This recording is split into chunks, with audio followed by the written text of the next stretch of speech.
us now Victor Davis Hanson, Senior Fellow at the Hoover Institution, and Dinesh D'Souza, conservative author, filmmaker, host of the Dinesh D'Souza podcast. Victor, these plans are what you and I have been talking about for years and years and years. They never liked the concept of national sovereignty. They've always wanted to get rid of it.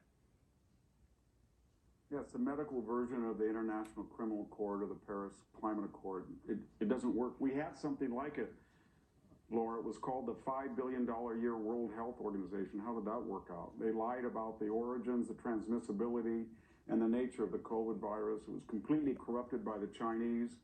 And we had all of these scientists, some of them very prominent, Dr. Fauci, Dr. Daszak, Dr. Collins. They all had various roles in supporting and subsidizing in an international fashion enhancement of function viruses at the Wuhan lab. And there's only two things that have kept this thing from killing everybody on the planet. That's an exaggeration, but it was private enterprise. It was Donald Trump's travel ban that stopped easy access from Wuhan, the site of the infection. But more importantly, the Moderna and especially the Pfizer vaccination, the Johnson & Johnson, 2 billion vaccinations are just about ready to sweep the globe. I think we've already had over 1 billion. Those were private companies that were given incentives under Operation Warp Speed and liability help, legal help, logistical help. And every country that used the status model, whether it was the European vaccination or the Chinese state vaccination or the Russian state vaccination, they either didn't work or they were a little bit dangerous.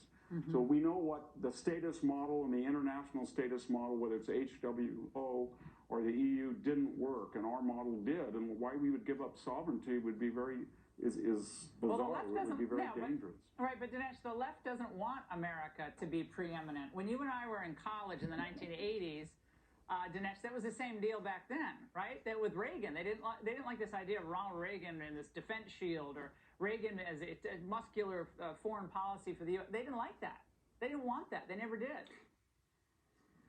Yeah, I'm a little suspicious of the all of the sudden talk about moving on to the next pandemic and planning for the next pandemic, because this is all coming on the eve of bombshell revelations that the virus might well have been manufactured in the Wuhan lab, manufactured by Chinese scientists working in collaboration with American scientists funded by the U.S. government. So some of the same pompous people who have been coming as the rescuers, telling us how to deal with the pandemic and we might need to wear masks until kingdom come, some of these people might have been complicit in creating the virus in the first place. We now know that there are labs that deliberately create extremely dangerous viruses. Now, they do it not as a biological weapon, they do it to study the viruses, but there are enormous risks attached to all this, and those risks are not disclosed to the American public. So I think right after COVID came out, there was a kind of rather odd,